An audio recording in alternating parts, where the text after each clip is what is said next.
I look at their love relationships with male guards, male prisoners, and new men outside. So basically, trying to provide a culturally nuanced understanding of imprisonment. Okay, that's nice.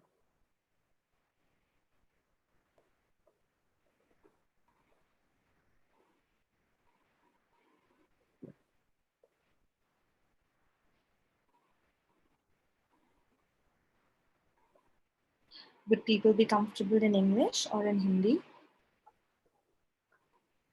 I Because think majorly in English, okay. but we'll pose this question to the participants at the beginning of the session.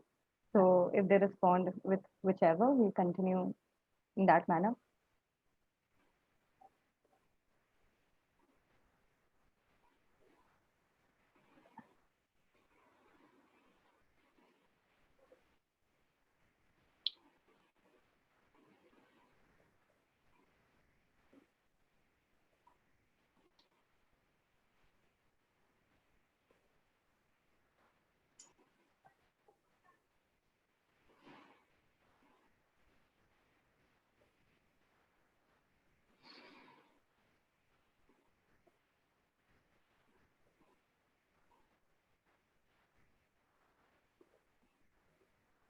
And how was your experience in this?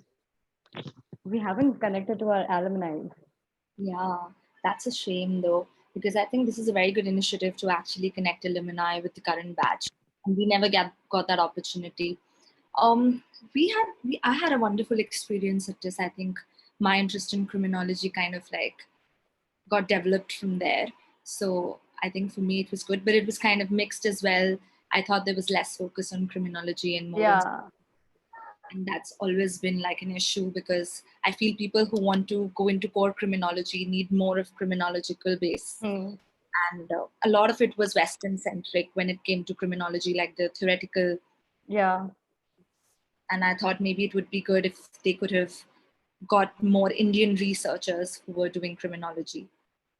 Um, so I think that was something that was a miss, but other than that, it was good. I think the staff is really helpful and cooperative, and they are wonderful.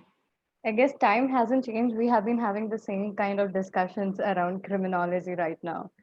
Yeah. So it is sad that it came under MSW, not MA, particularly Mhm. criminology, and the Eurocentrism has been an issue for us as well. Yeah, I think with now so many people going abroad to pursue criminology, though I don't know many students to be Yeah, yeah, true. myself. Criminology, I think I'm the only Indian student to ever get the Gates Cambridge scholarship in criminology. Yeah, can you enlighten us about that? We really wanted to know about it. I will eventually, but Yeah, yeah, so criminology is a very very niche field, and many people are not very keen to take Indian students because they think they lack the expertise in criminology because, of course, their theoretical foundation is not that strong considering there's no institute which offers a master's in criminology, like a good true. institute. Yeah.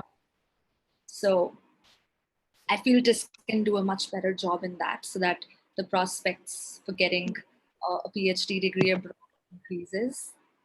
But yes, I think you should really push for it now because the opportunity is right. Maybe you can do that through this group. You can call and get in touch with many Indian researchers who are outside. Not even Indian, South Asian researchers, Yeah. Bangladesh, Sri Lanka, Pakistan, Nepal. So if you want to connect with at least Nepal, I have a very good friend who does police research in Nepal. I think she's a very, very good person to talk to about policing because a lot of it is similar. Yeah. So,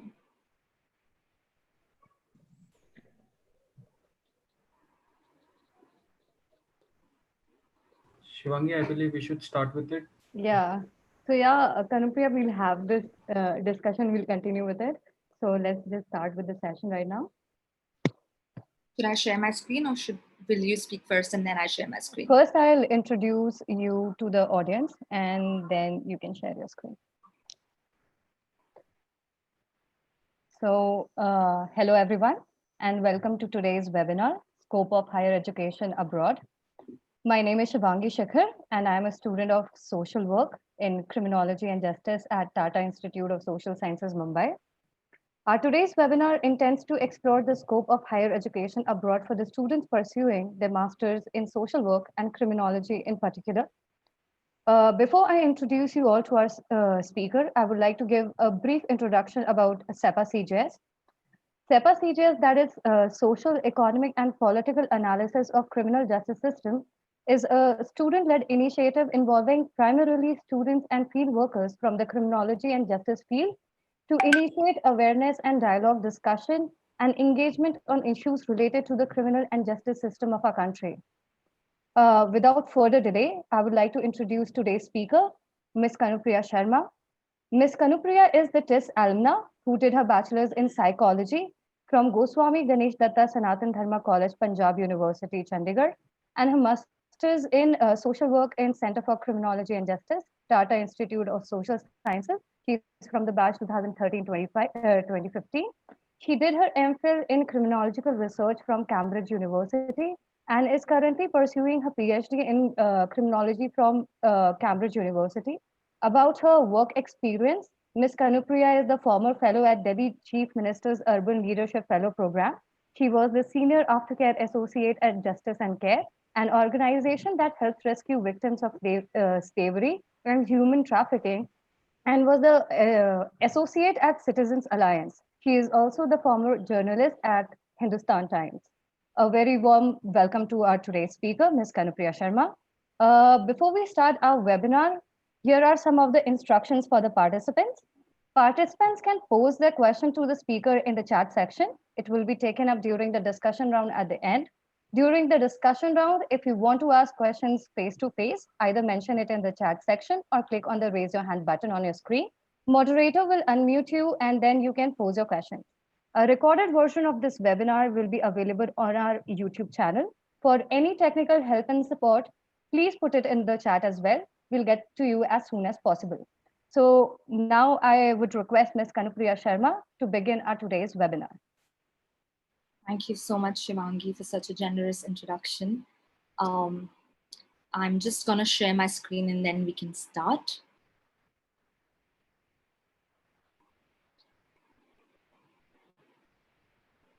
I'm sorry if my this is a little bit slow. It's okay.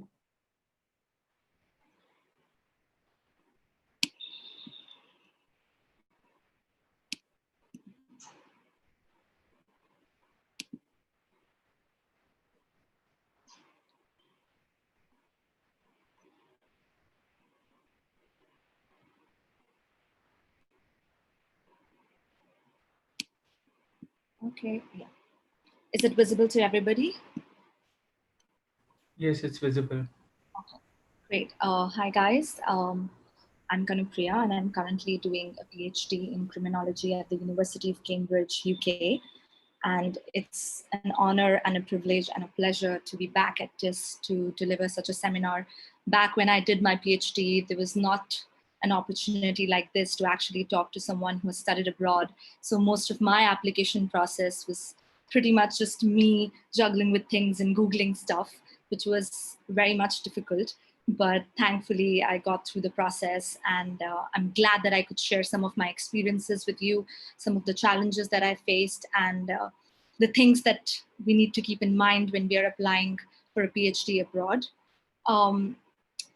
I'm just going to take you through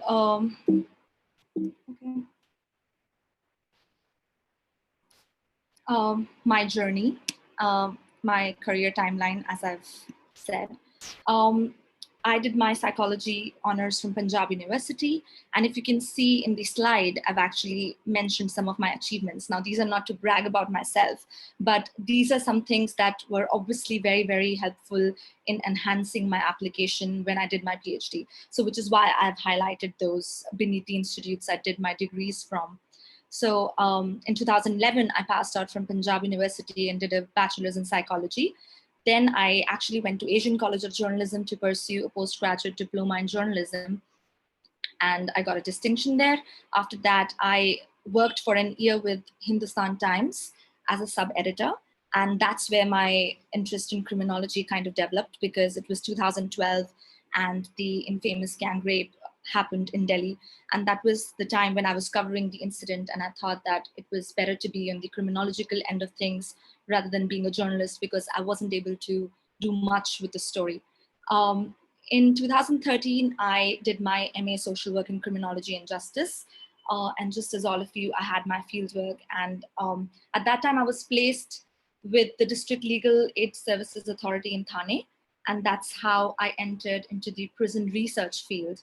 My master's research was also in prisons, in women prisons in Punjab, which I later expanded to my MPhil and now my PhD. So actually my basis for research came out of my master's degree in TIS. In 2015, just out of TIS, I actually got a placement from TIS. At that time, there was a rule that if you got a placement, you cannot sit in any other placements. And so that was the first organization which came in, and I got placed there. Luckily or unluckily, because it was one of the highest paid organizations, but unfortunately was not very related to criminology. So after working just for a brief period for 10 months, I actually went to Justice and Care. I actually took a pay cut, around about 15% pay cut, to go to Justice and Care, which was directly related to my field. And I was a senior aftercare associate. The organization actually rescued victims from slavery and human trafficking. I had a very, very good experience. And this experience kind of also helped me get a master's degree in Cambridge, because when I wrote my SOP for my MPhil degree, I actually stressed a lot upon my experience in justice and care, and also my fieldwork experience at TIS. And both of these things kind of helped me do an MPhil in Cambridge. So when I applied for my master's degree in 2017, I did not apply for a PhD straight away because I wasn't very convinced of the idea that I wanted to pursue in my research. So I thought it was essential and it was important to actually first go and do a master's degree. And I thought my theoretical foundation in criminology was amiss because unfortunately, the MSW degree also doesn't focus that much on criminology. And I thought that I really need to get my theoretical foundations very strong to actually apply for a PhD degree.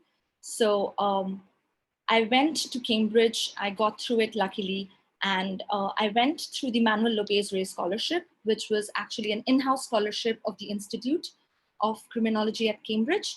And it's given to students who have shown excellent academic records and who are from developing countries.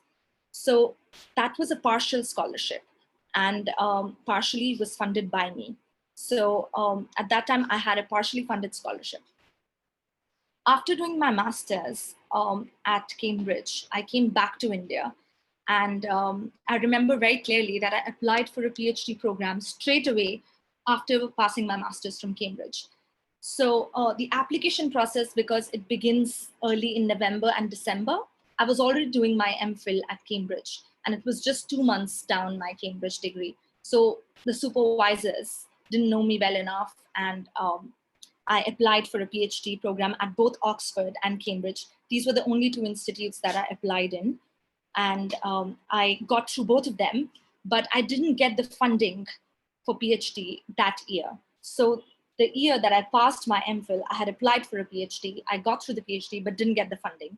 So I actually took a break, worked for an year with the Delhi government as a Chief Minister Fellow. And that really gave me a very good foundation and a very good step to actually apply for a PhD. Unfortunately, I got a distinction and an award for securing top position in my MPhil, which also enhanced my academic scores and got me the Gates Cambridge Scholarship, which I will talk about in the later slides as well. So currently I'm doing a PhD in criminology with the Gates Cambridge Scholarship, which is one of the most prestigious scholarships in Cambridge and is awarded to only 4 to 5 students every year from India. I'm the only Indian to get the scholarship from criminology ever in Cambridge. So I think that also speaks a lot about that very few students actually from India apply and very few students actually get through the process. Okay, so like I said, there are 3 routes to actually get through a PhD program at TIS. get through the PhD program if you're doing a degree from TIS. So you can straight away apply to a PhD program right from your master's. And then the second option is you can do your master's from India. You can get your relevant work experience, work for a few years, and then apply to a PhD degree. The third option is you get into a master's from India, then do a master's in the UK again, and then get to a PhD program. Or you can actually do a master's in India, get some relevant work experience for an year or two, and then do again a master's degree from UK, which I did, and then get to a PhD program. Like you can see that I have actually mentioned the low to moderate chance of getting through a PhD, moderate to high, and the highest is when you actually do a master's from India, do a master's in the UK, and also get a relevant work experience. Now, why I say this is because many UK universities are not very convinced of a master's degree from India.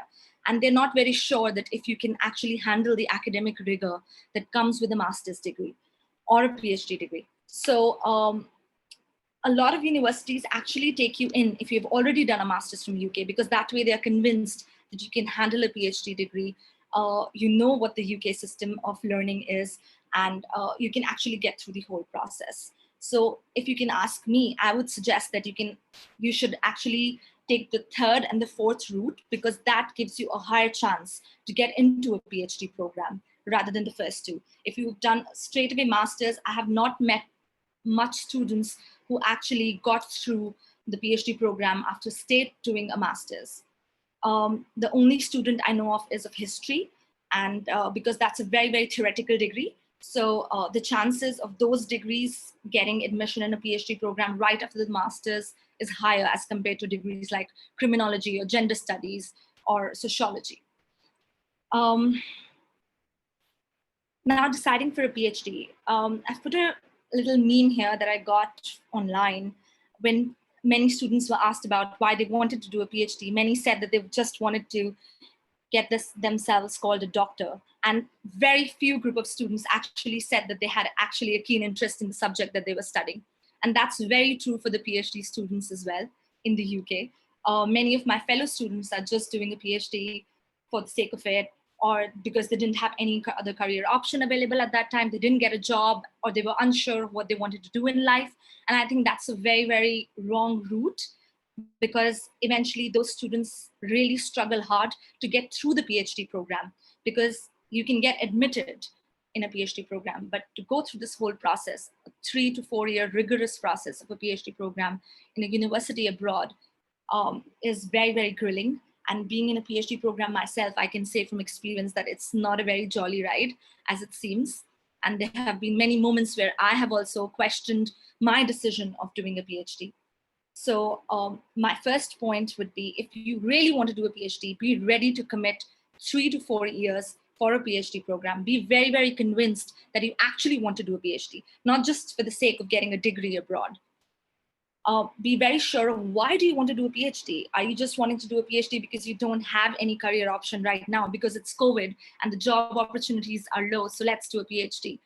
Or is it because you actually want to pursue an academic career or a career in a non-for-profit organization or in a government organization? So these are some of the questions that you have to answer yourself before you make such a decision.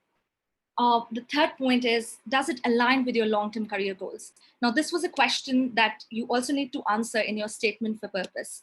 So this is something that you should be really, really sure of. For me, for instance, I'm very sure that I don't want to pursue an academic career, and I might want to come back to India and open my own organization in Punjab doing prison research. So you should really be clear of what your long-term goals is and whether a PhD degree will help you secure that goal. For me, it was more of developing my say, because I know that if you have a PhD degree from a very reputed university, you will have much more chances of getting a funding. You would have a better chance in hiring people if you want to open an own organization. So all of these things you need to be really sure of. The fourth thing is, what subject do you want to pursue? So do you want to pursue criminology? Do you want to go for gender studies? Do you want to do sociology or anthropology? These are some of the fields that are open for criminology students. So maybe depending on your research expertise or your research area of interest, you can actually decide which of the following streams you want to go for, because many criminology students end up doing a PhD in sociology or in gender studies or in South Asian studies, and may not really go for a criminology PhD. So I think these are some of the things that you should be mindful of. Which country? This is really, really important. Today's presentation of mine is mostly focusing on UK because I've had experience of UK and I have much more knowledge about that. But there are many students who go to the US and they pursue a degree in criminology. Now, you should be very sure of which country do you want to go in. Because if you go to the US, the PhD program is very, very different as compared to the UK. Because in the US, the program is almost for 6 years because it's accompanied with some teaching experience. Whereas in the UK, it's very, very rigorous 3 to 4 year program, and you will not get funding after your 4 years. So either you will have to convert it into a part-time degree or you'll have to drop out. So there's no scope for extending your PhD for more than 4 years. So these are some of the things you should keep in mind while you're deciding which country you want to go for. Now, there are some of these tips that I have actually thought of that you need to be mindful of when you're applying for a PhD program. Think ahead, very, very important. So if you want to get a PhD degree, say in 2021, this is the right time to actually start thinking about it. I would say people start thinking about it like 2 years in advance as well, but I would say 1 year in advance is very much sufficient to plan for a PhD application process, because you need to really note down the kind of universities you want to apply for. You want to research what is the eligibility criteria, what are the kind of documents you need, is it the right program for you? You have to contact prospective supervisors. So all of this takes a lot of time. So I would say that you should really think ahead. For me, it was relatively easier because I had done a master's in Cambridge. So I knew all the staff members, I knew which supervisor I wanted to work with. And that is also a benefit of doing a master's degree in the university that you really want to do a PhD in, because then you can get straight access to the supervisors, you can know the kind of scholarships that are running around, and you have an insider view of the situation. Set aside time for preparing your application material. If you ask me, I took around 1 to 2 months to prepare my application process. And once you prepare your application, you can actually do a little bit of tweaking, and then you can apply to various universities in the UK. So you don't need to do much once you have actually formed one application material, because most of the applications are very similar, at least in the UK context. So set aside time. Some people take a break from their organization, some people take a break from their studies. Just devote plenty of time to the application material, which I would come to later. What does it comprise of? I would suggest make a PhD application table. I did that when I was applying. It was an Excel document where I had actually noted down the universities that I'm interested in applying, what degrees are they offering, what kind of scholarships are available. And I also listed the deadlines for applications for each of those universities, what kind of scholarships. So, you know, this makes your task very, very easy, because it's a very overwhelming process. And suddenly there are all these universities with similar deadlines, with similar application processes, and you can get confused. So this is a very, very good tip that I would say, to make an actual Excel table and jot down all these things before you start working on the application. Like I said, check the eligibility criteria for all the courses. Some courses say that they need a certain score to be eligible to apply for a PhD. Some universities don't have that eligibility score. In universities like Oxford and Cambridge, which are the Ivy League or the top universities, they have a very, very high academic score that they want. So I would say that if you're in your second year of your criminology degree, at this or the first year, start working on those scores, because this will really help you get the PhD. Because when I was in the master's degree, I wasn't thinking about a PhD, but I still got a very, very good score, and that really helped me enhance the application. Start contacting prospective supervisors. Very, very important. In a PhD program, your supervisor has to be very, very convinced of the idea that you're putting forth. If your supervisor is on board, no university will decline you. Because at the end of the day, when a PhD application goes through the department, all the supervisors sit together, they make their choices of which student they want to take, And at that point of time, if you've already contacted a potential supervisor at the university that you're looking at and have made frequent contacts with him, and he says or she says that they are convinced with the idea, your chances of getting into a PhD increases. Keep your options open. Don't be like me. I just applied to 2 universities, which is Oxford and Cambridge. But I suggest you should apply to as many as you can. Look at LSC, though it doesn't have a criminology program, but maybe you can look at other degrees that they're offering. Look at SOAS, even though they also don't offer a PhD in criminology, but they have other interdisciplinary degrees that you might be interested in. Look at Leeds University, look at Essex University, University of London, University of Manchester. These are some of the universities. I've also collated like a list later of universities which offer only criminology degree, but keep your options open. Look beyond criminology as well. Now I have collated a list of application requirements. These are some standard application requirements that are required for a PhD program in the UK. I'm specifying again in the UK because I'm not very familiar with the US context. And in the US, there might be slight different application procedures that I'm not very well aware of. So these are the standard application requirements for a UK program, a UK PhD program. A research proposal. A research proposal is one of the most important requirements if you do a PhD abroad, because they are looking for a research proposal that's doable, that's feasible, it's original in its idea, and methodologically sound. These are the 3 key things that they're looking for. They want to know whether you are the right person for this program, and you are the right person for this project, and the project is feasible, that it can be completed in the 3 to 4 years time span. That's the major thing that they're looking for. So when you're writing a research proposal, keep to the word limit firstly, because every university has their own word limit. You can check that online. It's easily available in their application criteria and their application package.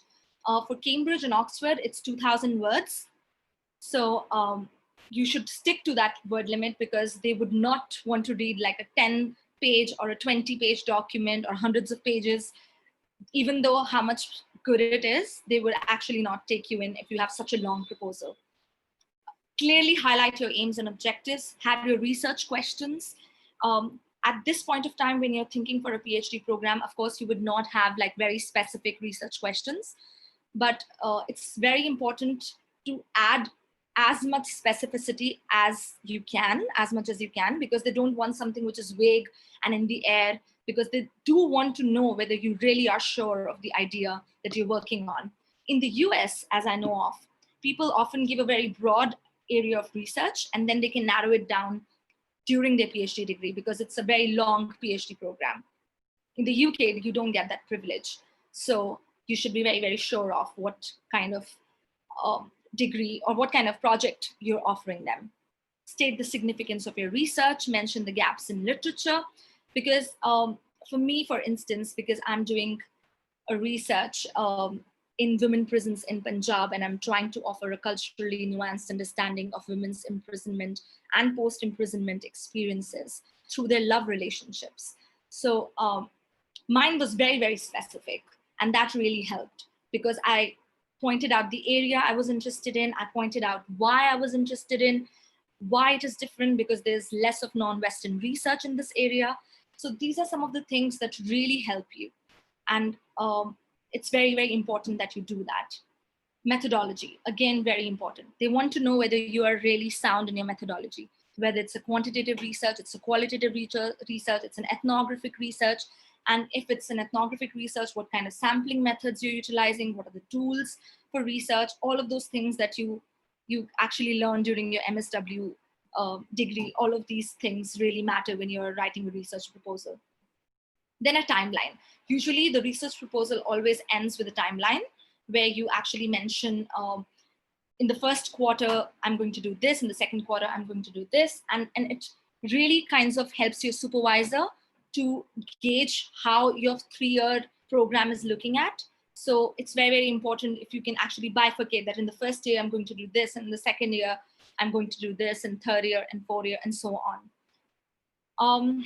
Then the second application requirement is a statement of purpose. Now, I've got a lot of queries from my colleagues and from people who are still doing their degree as to what should a statement of purpose look like. I always say, be yourself, be truthful. Many Indian students have a habit of like exaggerating their achievements and the things that they have done. They're not looking for that. They don't want you to be like the best person ever or have all the amount of experience.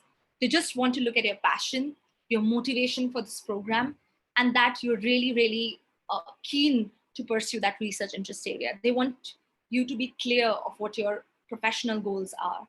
And that's what you have to mention in your statement of purpose. Mention a little bit about your education background, mention about your fieldwork experience, because I think in this, you get a very good opportunity to engage with the field in criminology. And that is something which foreign students or international students other than Indian students do not have as much. So cash on that experience, convince the person who's reading the letter that you are the right person, because they should not know that this is something that any other student can do. You should prove that you are the best person to do this because you have the necessary expertise, you have the necessary experience, and you have the necessary amount of engagement with the field that's required for this kind of a study. Be concise. Don't tell your life story. Don't begin with, oh, when I was little, I thought this or whatever, because it should be really short. And nowadays in applications like Oxford and Cambridge, at least in Cambridge, they've actually omitted the statement of purpose and they instead have like small question answers that you have to answer. So there's not one statement of purpose, but there'll be like a series of questions which actually tend to get a deeper insight into your life. So those questions actually help you guide your application and guide your thought process, but still form a rough statement of purpose, proofread, get other people who know you, read that SOP, and take suggestions from people who've actually done a degree abroad to understand whether this is the right kind of statement of purpose that they're looking at. Then the recommendation letters. I can't stress these enough because this is really, really important. Now, it doesn't matter who you take it from. During my time, I took it from Professor Raghavan and I took it from my fieldwork supervisor. So it was, and I also took it from my research supervisor, because there are sometimes you require 3 reference letters. In Oxford, I think you require 2. So it really depends on the university you're applying to. The recommendation letters should be very concise, but they should be written in a form that's not very formal, but kind of a mix where, you know, they can stress upon your association with them. It should include specific examples where they have actually worked with you, where, you know, you have actually done some key achievements, or where you've displayed strong leadership qualities, or which displayed your keenness for the subject. So I think those specific examples really help. It should ideally be 1 page, not more than that. Don't make your recommendation letter very, very fancy with fancy words and saying excellent and outstanding, because nobody can be excellent and outstanding. Be modest, but not too modest. So there should be a good balance between these 2 things when it comes to recommendation letters. Usually the professors write it for you, so that's a good thing, but you can always mention it to your professor if you want some specific things to be mentioned in the recommendation letter. A writing sample. Now, many universities ask for a writing sample, and they usually mention that it should not be something that's already been published. So something like when I did my master's degree, I actually attached one of my assignments from TIS as one of the writing sample, which I thought was my best assignment. So I just attached that. When I was applying for my PhD, I attached one of my assignments from master's degree as my writing sample. So I think this really helps. So you can actually maybe improve some of your good assignments and attach that as writing samples. And they should ideally be very relevant to the research area that you are interested in, because that makes your application process stronger. Then transcripts. Many students have this query whether transcripts are different from mark sheets. Yes, they're very different. In the case of TIS, you can actually request TIS to offer or to issue you an official transcript, and you have to pay a nominal amount, and they can actually post you to your address or post you directly to the university you're applying for as you require. Then the English language test. This is also another very important requirement, but some universities give you a leverage that once you get in, you can then give an English language test later. So some universities also have that provision. So you have to check in the university that you're applying in. Most universities need a minimum of 7 when in IELTS, and some other score in TOEFL. You will have to check. These are some of the UK universities that are offering a PhD program. Of course, University of Cambridge, University of Oxford are very, very, very good universities. Personally, I opted for Cambridge because it has a separate criminology department. Most of these universities don't have a separate criminology department. These universities offer the criminology program within a wider discipline of social sciences or law or interdisciplinary studies or something like that. But Cambridge is one of the few which offers a separate, which has a separate criminology department, has one of the biggest criminology libraries. And this was one of my main reasons of why I applied to Cambridge. But you can also look at Oxford. It has very, very excellent faculty. University of Leeds is also pretty good, and University of Kent as well.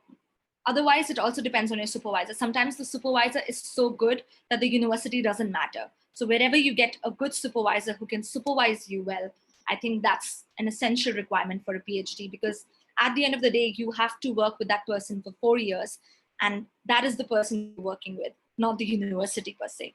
The resources you can still avail from other universities. So keep that in mind when you're selecting the university. These are some of the scholarships for studying in the UK.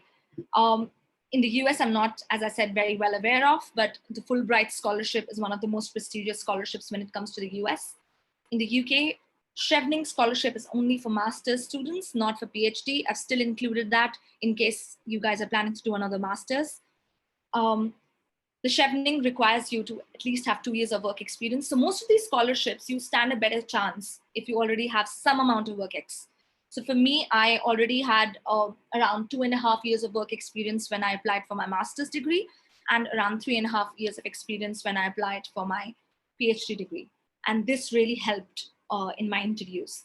So I think that's a very good, I think you stand a good chance if you have that amount of work experience. Some of these scholarships, like Chevening especially, wants you to come back after your degree. So if you're interested in that, you can go for Chevening. Otherwise, many people don't do a Chevening scholarship because they don't want to come back and they want to continue research in the country that they are applying in.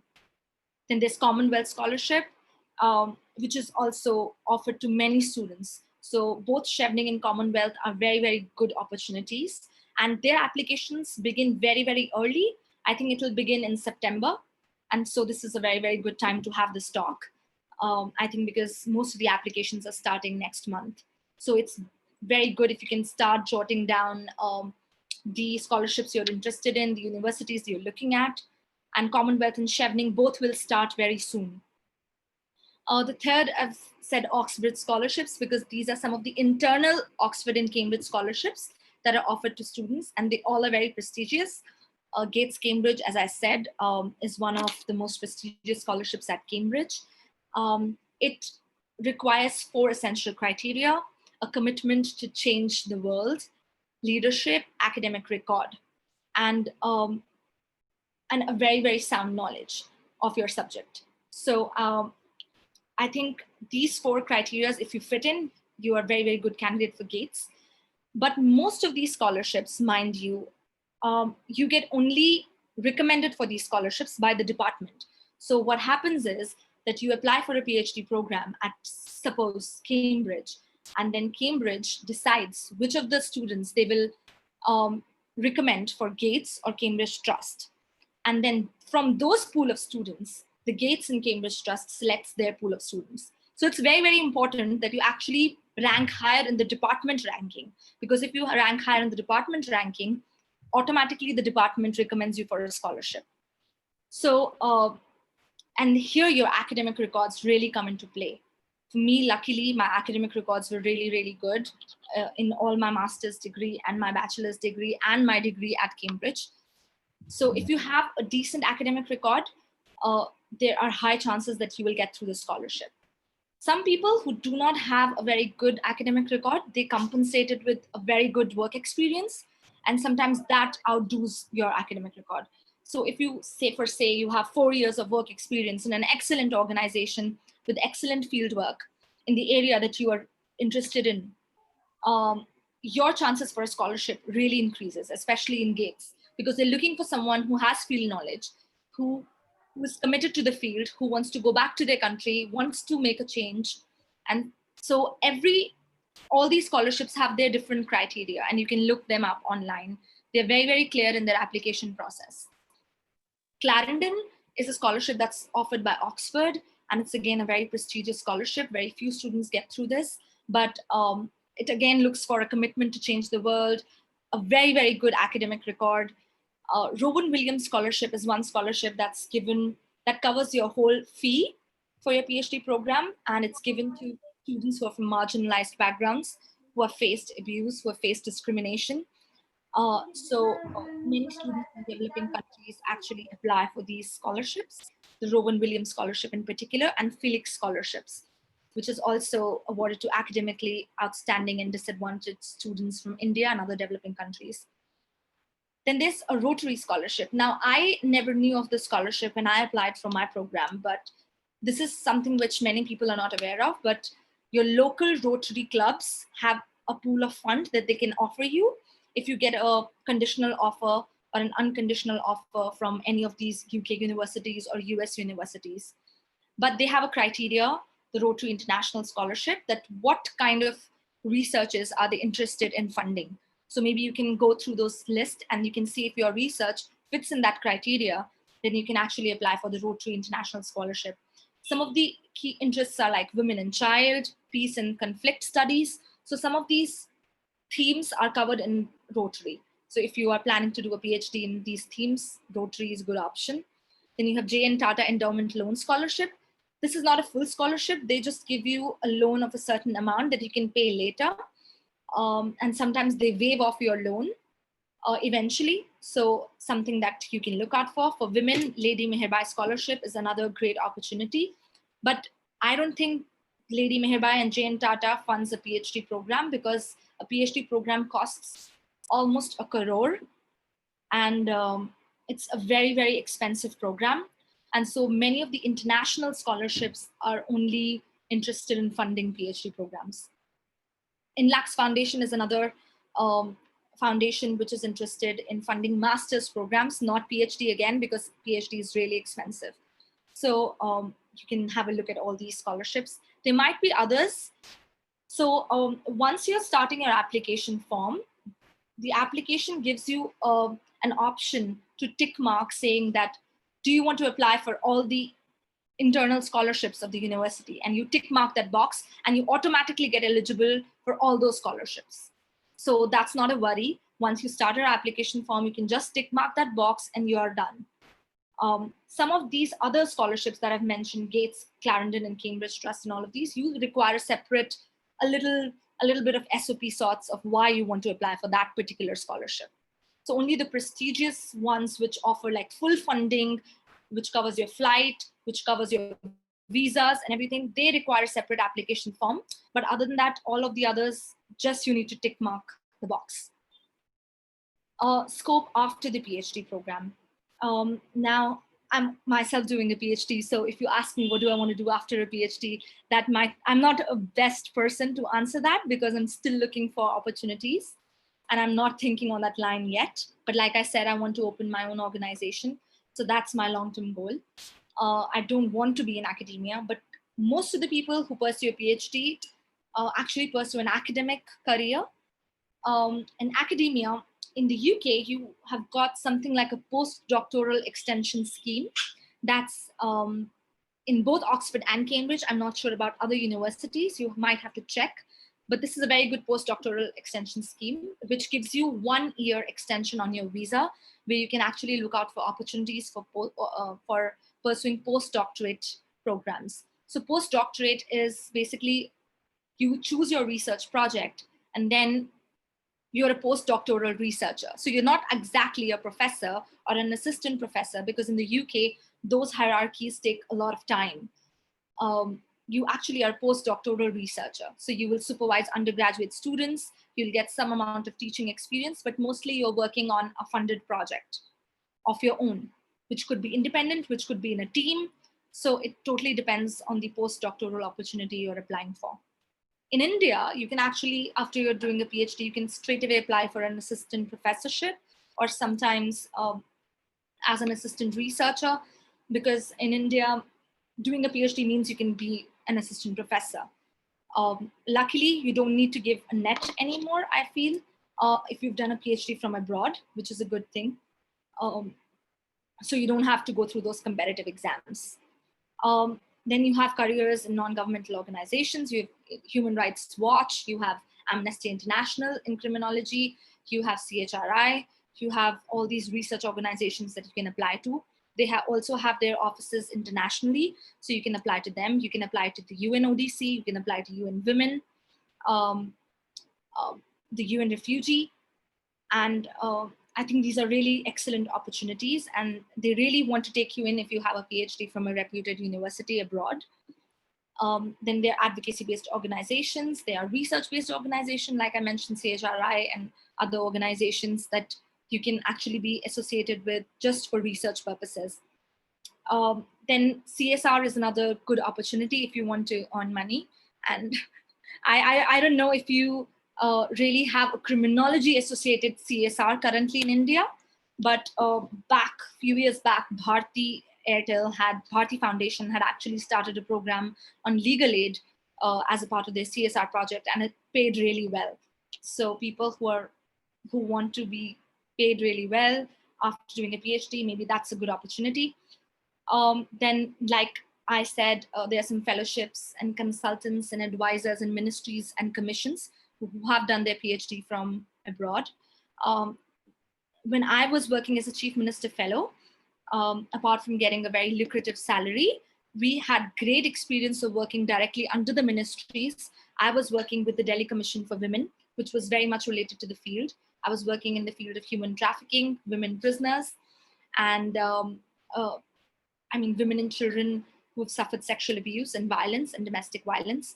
So all of these ministries also need educated fellows as consultants and advisors. So I was acting as an advisor to the Delhi Commission for Women, but these fellowships are a great opportunity. Every state has come with these fellowships now, whether it's the Delhi government, whether it's Maharashtra, Telangana, Punjab, Haryana, all of these states have their own fellowship programs. So I think these are very good opportunities.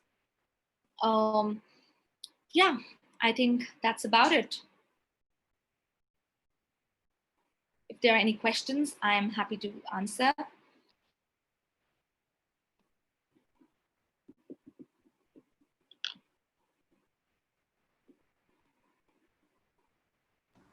Shivangi, unmute yourself. You aren't audible. No, still not. I think so. You need to remove your earphones. Am I audible now? Yes, yes. Cool. So I'm saying ki if anybody wants to ask any question, please put it in the chat section, or you can raise your hands if you want to interact face to face. Okay, I got one question. Had you considered American universities for PhD, and if so, any particular reason for finally settling with Oxford and Cambridge apart from those earlier mentioned? Further, financially, where would you recommend someone to pursue a PhD, the US or UK? Thank you for your question, Sneha. No, I had not considered American universities at all for my PhD. The primary reason, like I said, was firstly, US has very, very limited scholarships. And that's right. So financially, I would recommend you look towards the UK or the Europe, because Europe has free education for master's students. So you can also look at Europe. I think that's a very, very good, like Germany has free education for master's students. So your fee gets waived off, and you just have to pay for your living expenses. So yeah, financially was one of the reasons that I didn't opt for American universities. Secondly, I looked at Cambridge because apart from being one of the most like the top university in criminology, like I mentioned earlier, it has a separate criminology department. And I wanted to go to a place which recognizes criminology as a separate discipline and not something which recognizes it um, as not very different from law, which Oxford also doesn't do. So if you look at Oxford, there's a department of law, and then criminology is one of the departments in that. So a lot of times when these scholarships are offered, they offer it to law, and then criminology is just one student who's been offered. So I think your chances for getting a funding increases if there's a separate department for criminology, because then they would consider it as a separate department and not something which is associated with law. So the law student would get a separate scholarship and you would get a separate scholarship. And it wouldn't be a choice between the law student and a criminology student. So I think that was one of my main reasons for settling with Oxford and Cambridge and not an American university. But like I said, Fulbright scholarship is again very good. And if you want to know of some of the universities in America, I would say University of Florida, University of Pennsylvania are some of the very good universities offering criminology programs. Australia is another country you can look at, because University of Sydney and I'm forgetting the other name, but they also are pretty renowned when it comes to criminology.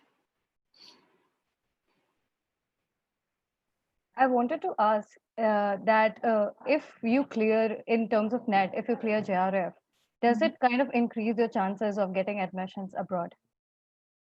Unfortunately not, because NET doesn't hold any value or JRF doesn't hold any value in the UK or the US. It's an Indian system of selection for PhD students and not something which is valid for US or the UK. They don't care whether you have a NET or a JRF, frankly speaking. They just want to know whether you have the relevant work experience, you have the interest, you have the passion, and you have the relevant academic scores. They don't care about NET. Next question from Anish. How many years of relevant work experience does one need to have high chances of selection? I think a minimum of 2 to 3 for a PhD program. If you're applying directly for a master's, then maybe 1 or 2 years of experience is also sufficient. But if you're applying for a PhD program, it's very essential you get at least 2 to 3 years of work experience in the relevant field you're applying for. So not something like you have a CSR related work experience, but then you're applying for a prison research project in a PhD. So that wouldn't really make your application stronger. But if you have rigorously worked in the field of prison research and then you are applying for a prison related topic in your PhD, your chances automatically gets very much increased. Next question is from Rinalning. How is a gap year taken when we apply to such universities? By gap year, I mean a year without work experience or any academic engagement. I wouldn't recommend taking a full gap year because I feel they might question you during your interview as to what you were doing in that year. So even if you're doing like freelancing or consultancy for some organizations, I think that's also sufficient. And you can take a gap year. So for instance, you've passed out your degree from TIS and you want to take a gap year because you want to work on your applications. That's okay. You can take that. But then side by side, I think you should get some voluntary experience, or you should be consulting for some organizations related to the field you're interested in, because they might question you that why would you take one whole year as a gap year? Taking a few months break is still explainable. A gap year might be difficult for you to explain in your application, but if you can do that, I think it's okay. Next question is from Ram. As we are pursuing masters in social work in criminology and justice, so can we pursue PhD in criminology directly? Do we need to have background of pure criminology? That's a very good question, because I also thought about it when I was doing my master's. Yes, you can do a PhD directly. There's no eligibility criteria that says you can't, because you have a specialization in criminology and justice. But I don't know how well prepared you feel, but I never thought that I was very well prepared for a PhD program directly. Because see, for a PhD program, you need to have a very strong theoretical basis, because you need to form your own theoretical foundation for your research topic.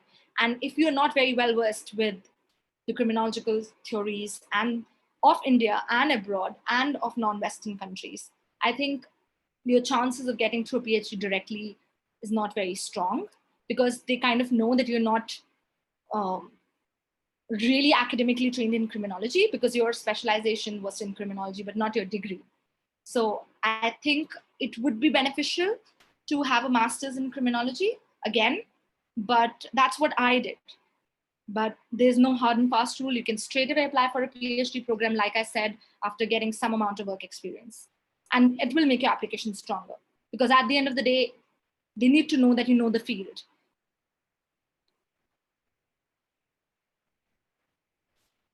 So the next question is from Sneha. Would you recommend someone to go ahead with a PhD if they receive partial funding? Is it worth the risk? Further, post completing PhD, given the immigration rules in the UK being very erratic, do you think there is a scope for Indian graduates who do not wish to return back to India until 3-4 years to get work opportunities in think tanks, NGOs, or even universities for that matter? I think they're both very good questions. I wouldn't recommend going for a PhD if you have a partial funding. Like I said, it's a very, very expensive program. It costs almost 80 to 90 lakhs. If you are rich enough, totally. But if you cannot afford that much amount of money, I wouldn't say you should go for a partially funded scholarship. But I know of students who have done that, who have worked alongside and converted their degree into a part-time degree.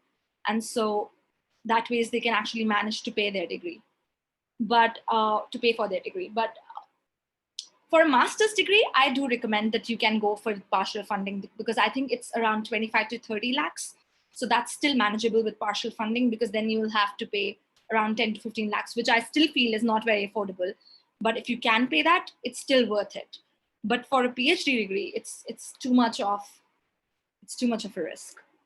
But again, depends on your own financial status. On your second question, I would say I have similar concerns. After doing a PhD, will I get to work in a think tank or NGO or any university? And will I get a visa extension? Like I said, in the UK, you have a 1-year doctoral extension scheme. So in that 1 year, if you're able to find a job and a university that is willing to sponsor you, yes, definitely, you can get a visa extension. But for that sponsorship, you need to really prove that you are the right person, and there's no other person in the UK they can hire except from you, who is an expertise in this area. So for instance, if they're doing a study which is cross-cultural, there are chances that they might hire you in a university and they will give you a visa extension. Or if you're an outstanding student in your PhD program and you've published an outstanding research, there are chances you will get a visa extension and very good postdoctoral opportunities in the university itself. So I remember when I did my master's program, they actually offered me a research job within the University of Cambridge in the Institute of Criminology as a research assistant for 10 months. But they did not they were not willing to extend my visa after that because the project ended. So I never took that opportunity, and I came back to India and I did my research fellowship with the Delhi government. So yeah, immigration rules are erratic, and this is a bit of a risk. Given the trends, do you think regional research, for example, based in India, considering Indian culture, would give an edge in terms of applying abroad? Yes and no. I mean, yes, in the sense that non-Western criminological research is very scarce. So of course, your chances of getting into a program is very high, because if your research idea is unique and not much research is done in the Indian context, yes, of course. But your chances of getting into a PhD program also increases if you're doing a cross-cultural comparison. I think a lot of universities these days are taking students which give them a benefit as well. And they also bring a unique experience from their own cultural context. So for instance, if you're doing a research which compares, for say, policing in Africa and policing in UK, this is a very good research topic, not like exactly policing, but something specific. But But I think then your chances are pretty much high because they're looking for something which comes from a niche area, but at the same time also caters to UK interests. So a UK-based scholarship might offer you a scholarship, a UK-based organization. So yeah, I think it gives you an edge, but I think interesting if it also has a cross-cultural comparison to it, it makes your application a bit stronger. Next question is from Atul. Any recommendations, if any, about PhD opportunities in other streams of social work like livelihood, etc.?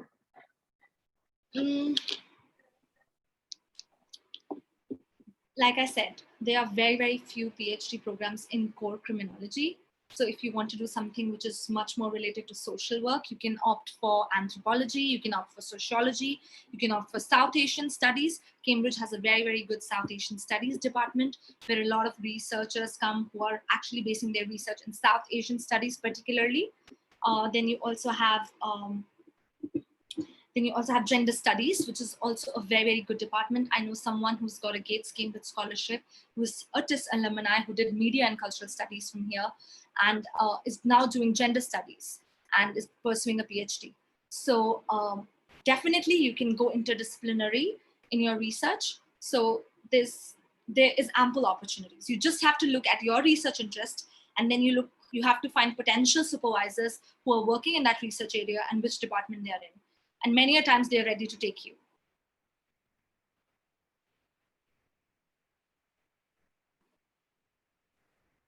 It looks like we have covered all of our questions. If anybody still has any queries, please post it in the chat section. Shivangi, there's one more question from Sneha, I believe, the chat section itself. Okay, yeah. Since you're doing a research in the South Asian context and particularly prisons from abroad, as someone who is also considering India as a site for research and prisons for that matter, what are the challenges in terms of permissions that you are or would possibly be facing? How much does the host university support in acquiring permissions, and how should one go about with sorting out permissions in India? Sneha, I would say it's very good that you're trying to do a prison research and in the Indian context, because there are not many people who actually kind of pursue this area after their master's degree. I think most of the people just pick up this research topic as their master's degree research and never pursue it as a PhD program or even as an Indian researcher abroad. No, they don't help you with acquiring permissions. So one of the things that they look for when you're actually applying for a PhD program is that whether you have your permissions sorted. So if you say that you already have some contacts for, say, in Maharashtra, because TIS has very good contacts in Maharashtra. So if you say you have good contacts here and that TIS would be willing to sort out your permissions, your application actually becomes way stronger than other applicants. Because when you're choosing such a topic which requires permissions, which is in a confined setting, they do look for people who already have these issues sorted, because they can't do that for you. They don't have any connections with the administration here. They don't know the system here. So maximum they would do is issue you a letter from Cambridge saying that this is the person who's studying in Cambridge and they want permissions. But that's the maximum they can do. So most of the prisons permission you have to sort out on your own. And in my case, luckily, because I'm from Punjab and it's my hometown and I'm basing my research in Punjab and Haryana mostly, I have connections inside that are helping me get those permissions sorted. And when I gave my Gates Cambridge interview, I remember they asked me specifically whether I have these permissions and whether I would face any challenges. And I said explicitly that I would not, because I already have these connections in the administration. And they were very convinced with that. So that really helped me getting in. So I think you should get your permissions sorted. They might not be able to help you. Next question is, any recommendations for pursuing master's degree? Like I said, Cambridge is a good option. Oxford is a good option. You can look at SOAS. You can look at Leeds University. These are all very good universities. See, see, most of the people when they go to UK, they look at Oxbridge because those are very renowned and reputed universities.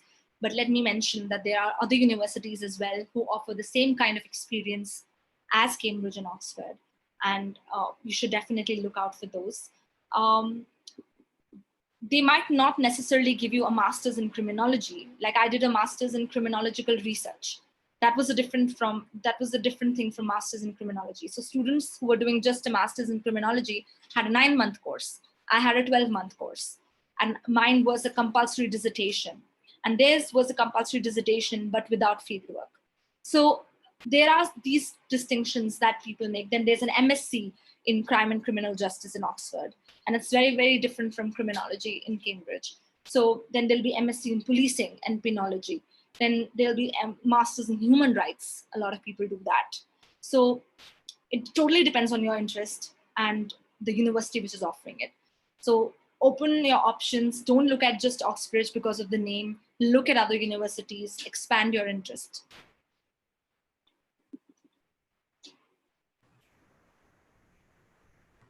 Shivangi, I've got a few questions. Like when protectionist measures are leading to decrease in seat for Indians, is that like something you believe?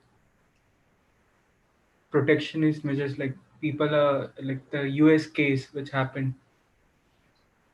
The Black Lives Matter movement. Not the Black Lives Matter, like the H-1B visa case, or like with the time visas are not been given for educational purpose specifically for Indians. In the US, yeah. In the US, they actually said that if you're not, if the teaching is online, you can actually go back and do it rather than staying in the US. No, UK doesn't have that right now, so that's a good thing because UK never gave that statement that their students need to go back. In fact, they're very welcoming to international students amid COVID as well, though you have to do a 14-day quarantine period. I wouldn't say UK is doing any protectionist measures as of now. So as of now, it's all sorted.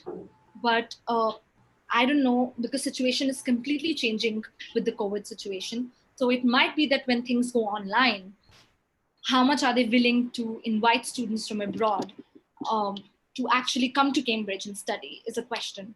Because just a few months back, Cambridge had issued a statement that they are going to do all their teaching online and they're not ready and willing to invite international students to Cambridge. But now they have retracted from their statement and they said no, the international students would be coming and would be personally attending their programs.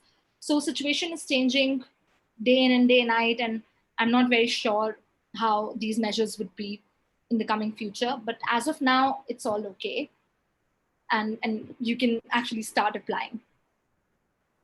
I wanted to ask, is the education system there pretty independent from the political climate? Like with Boris Johnson being the prime minister, has it actually affected the academic situation for immigrants there?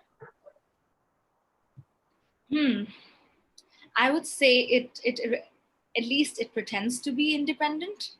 So I don't know if it's independent in operation. Sometimes you feel it is, sometimes you feel it's not. But it really depends on the department you're in and what is their standing on the issue. So criminology department is very, very liberal, at least in Cambridge. And so it hasn't affected much in the department at Cambridge or Oxford, because I think they're very critical of government policies as well. And they've been quite opinionated when it comes to these issues. And I don't think it has affected Indian students or immigrants in any way as of now. But, and of course, the BME population, the Black minority and ethnic population, is, I would say, is very, very active in Cambridge, and they have their own groups. And if these issues arise, they are very vocal about these issues, and they would handle it on their own accord. So the student group is very much active in these universities, and they would handle such issues if it arises. So I wouldn't foresee such issues to be coming. But if it does, then we'll see how the university reacts. But as of now, I think not very much dependent on the political climate. The next question is, if there's scope for Indian researchers to do their research in prisons in the UK as part of their master's or later MPhil PhD degree. Is that an option? Yes, definitely, that's an option. In fact, because they are based in the UK and they're very like there are eminent professors who have been doing prison research for quite some time in the UK. They would help you to arrange permissions there. So if you have to base your research in the UK, for instance, in your master's program or your MPhil program, they would help you gain access. They would help you with so there the process is much more organized as it is in India. So it's here you might need connections to get with into the prison. There you just have to fill an application form, and if they are convinced that you have put all the safety and risk protocols in place, they will give you permission to access a UK prison. So all these application processes, the professors are very much aware of, and they would really help you if it's the UK. And I think that's an option. Many international students have actually pursued a prison research in the UK.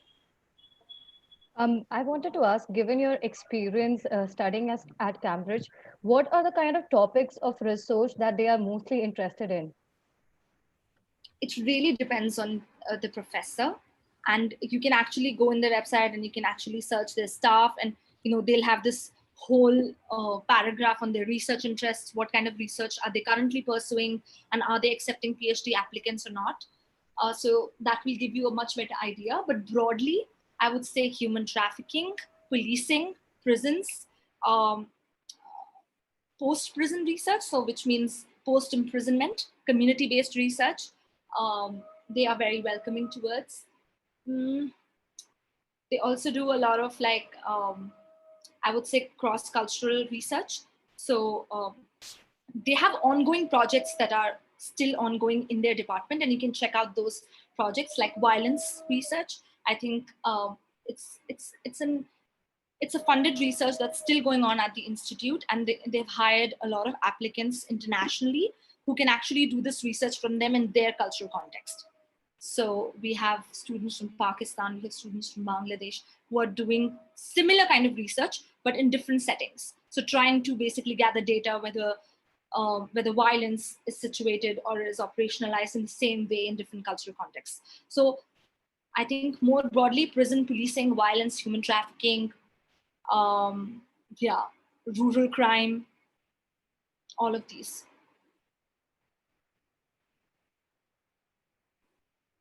The next question is for someone focusing on issues of justice and access to the same, for instance, with a focus on transformative justice, would you then recommend a master's in criminal justice or as against criminology or criminological theories? What, according to you, should be the defining factor in choosing criminal justice as against criminology and criminological theories? I mean, you will have to really go through their curriculum to be, and I don't have the specific information of their curriculum, but I think in Cambridge, they don't offer a criminal justice program. In Oxford, they offer an MSc in criminology and criminal justice, which basically includes everything. So when they talk about criminal justice, it also includes criminological theories. So that wouldn't be a separate part. They would teach you about criminological theories, but they would focus more on criminal justice settings in the UK and elsewhere, and how those criminal justice procedures are affecting the marginalized populations, or so on and so forth. So I think it's not very different, but their curriculum might be different in terms of specializations. So it's just like this. So if you have a master's in social work, but then you have different specializations. So for instance, if you're doing just a criminology degree, they might just focus broadly on criminology, and they would touch upon all these smaller specializations, but they will not go in depth. Whereas in an MSc in criminal justice, they might just focus more on criminal justice procedures and how on transformative justice or restorative justice or things like that. So, but the interesting part is that when you enter these programs, they have optional courses. So you can actually select those optional courses that you're interested in. And you can actually sit for all those courses if you're interested in all of them. So they will never stop you. So once you enter the program, you can get options to actually go for policing, for prisons, for criminal justice, for victimology, for all of these subjects that you wish for. So I think there's not much difference. Also, like, how has pandemic affected your research work? This one. Severely affected. But I think for me, I've been lucky that I've got permissions in Punjab to access prisons, though there's a lot of COVID spread there. And I am wary of going in the prison currently, though they've already given me permissions for 1 year. Um, I would say it has affected in a way that I think it will affect my rapport building on the field predominantly, because with all that pat gear on and with the mask on and with all those safety procedures in place, I don't think I'll be able to establish that close a rapport with my participants the way I had envisioned before.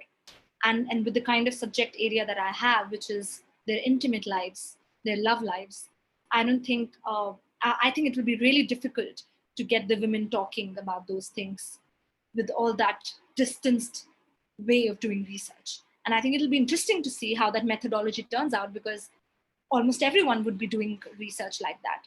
So there'll be a new kind of methodology, a COVID methodology that will come in, and maybe in near future you will have lectures on that. Cool. And how was it like test experience? 13, 15. I think it was like I explained Shivangi as well. It was quite mixed. I had a great time at this. I think my interest in criminology developed from there. So I really thank TIS for giving me that opportunity to get exposed to these settings, which I wasn't very familiar with earlier. So that exposure TIS gave, but I think it would have been really helpful if we would have got more theoretical grounding of some of the theories related to criminology. But as a social work degree, I would say it was really good. But if you really want to do core criminology, then you might have to pursue another degree in criminology to get that understanding. But to say that also means that when I did my master's in Cambridge, I had a lot of expectations from my program, but it's a very, very independent program. So it's what you make of it at the end of the day. It's not a very, it's not how TIS works. It's not how that some people will give a lecture and you write down notes, and those notes you can just write an exam off. It doesn't work like that. So you have lecturers coming in, you have experts coming in, and they will give you all kinds of information. And you'll have to absorb all of that, but independently form your own ideas and analytical insights about the subject. So it's not a rote learning methodology. It's not something that you can just learn and then give an exam. It's more of a very analytical way of thinking. And even if you have been reading those criminological theories in TIS, there it will be taught in a very different way, in terms of that it would just be one lecture and the theories would be over. And you'll be like, oh my God, that's not enough, because this is not how we are trained in our learning environment in India. But there, they expect you to be actually reading articles beforehand before you come to the lecture, and have your opinions already in place. They would only give you clarifications. They would not go through the theory from the basic to the end. So it's very discussion oriented. It's very how you make of it, like I said. And I think the current batch had to face some problems because of COVID, and there was university strikes. So they were a little bit disappointed that they didn't get as much of an experience that maybe earlier students got. So I think it's mixed.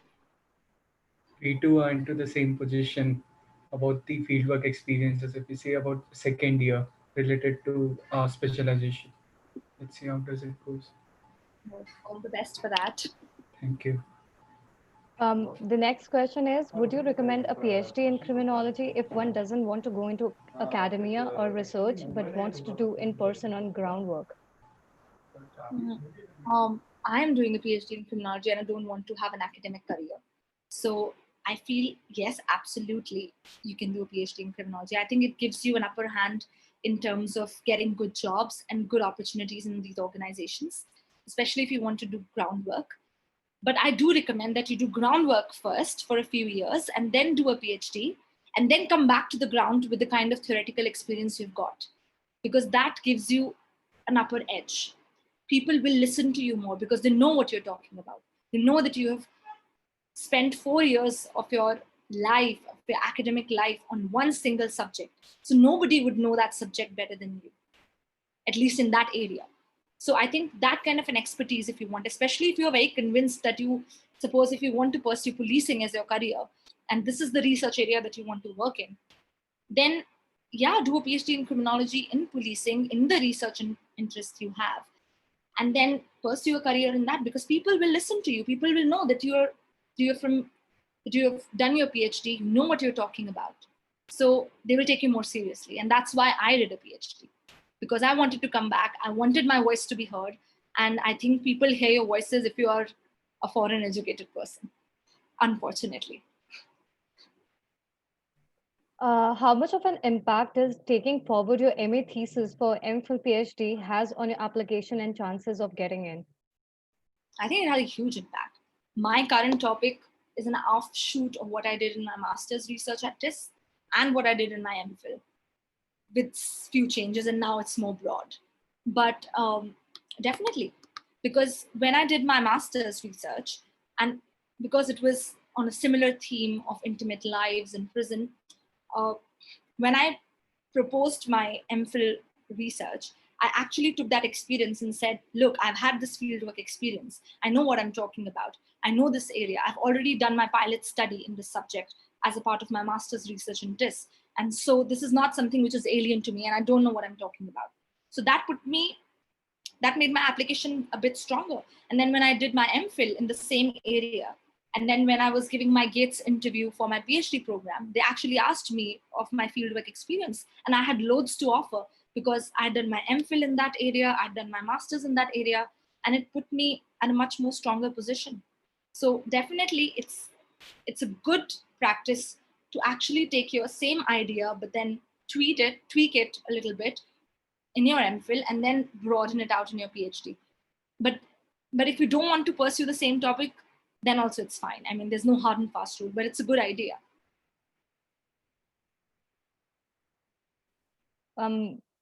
Anyone else who has any questions? You can put it up now.